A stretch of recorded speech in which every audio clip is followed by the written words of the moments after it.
What are the barriers that hinder the participation of persons with disabilities? 1. Physical or infrastructure barriers. 2. Information and communication barriers. 3. Attitudinal barriers.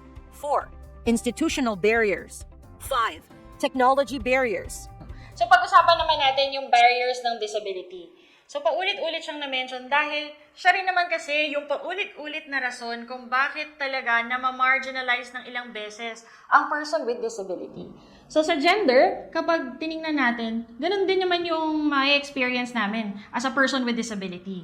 Halimbawa, men with disability, ang expectation sa kanila, pag nag-asawa sila, they should be able to provide. Diba? Kasi culturally speaking, ang role ng lalaki sila talagang provider, must be able to provide everything for the children and for the family. Ganyan.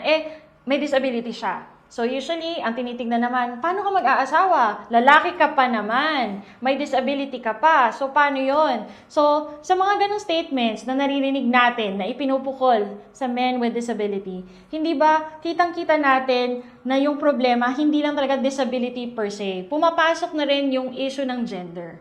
Nakikita natin na mas nagle-layer-layer yung marginalization ng tao dahil bukod sa disability, tinitingnan na rin yung gender differences, lalo na kung i-relate natin sa socially created roles ng men and women. So let's go back to the barriers faced by persons with disabilities. Number 1, physical and infrastructure barrier. Ito yung tinatawag natin na accessibility or accessible built environment. Number 1, physical or infrastructure barrier. Dito sa infra and physical, ang tinitingnan talaga natin dito, yung accessibility features na dapat nasa environment ng person with disability. Yung ramp, paulit-ulit na natin nasabi yan.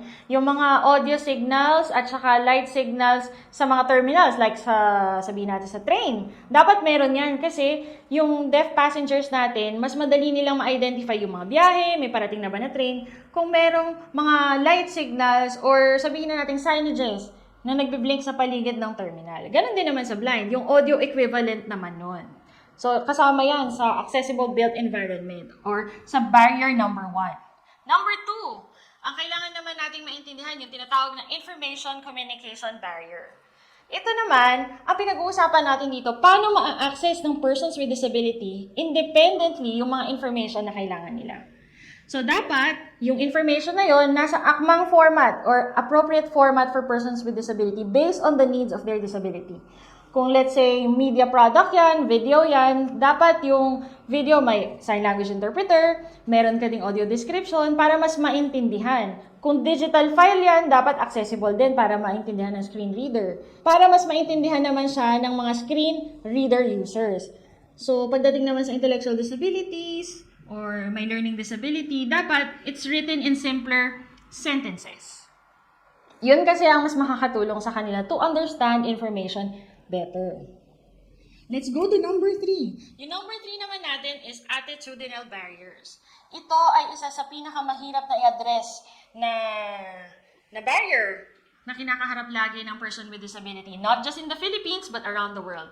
Kasi hindi naman yan nagbabago overnight. It takes patience din for advocates na patuloy tayo mag-conduct ng DST or Disability Sensitivity Training hanggang sa mas maintindihan nila, hanggang sa mas matutunan nila kung ano talaga yung ibig sabihin ng disability inclusion.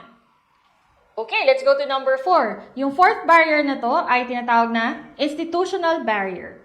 Dito, kailangan tingnan natin ano ba yung mga policies or programs sa loob ng isang organization. Kasi ito yung nagpapatakbo ng kung paano yung daily operations ng kumpanya or ng agency. Dito kasi, mas makikita natin or ma-assess natin kung yung mga policies ay discriminatory pa sa persons with disabilities or sa kahit kaninong miyembro ng marginalized sector.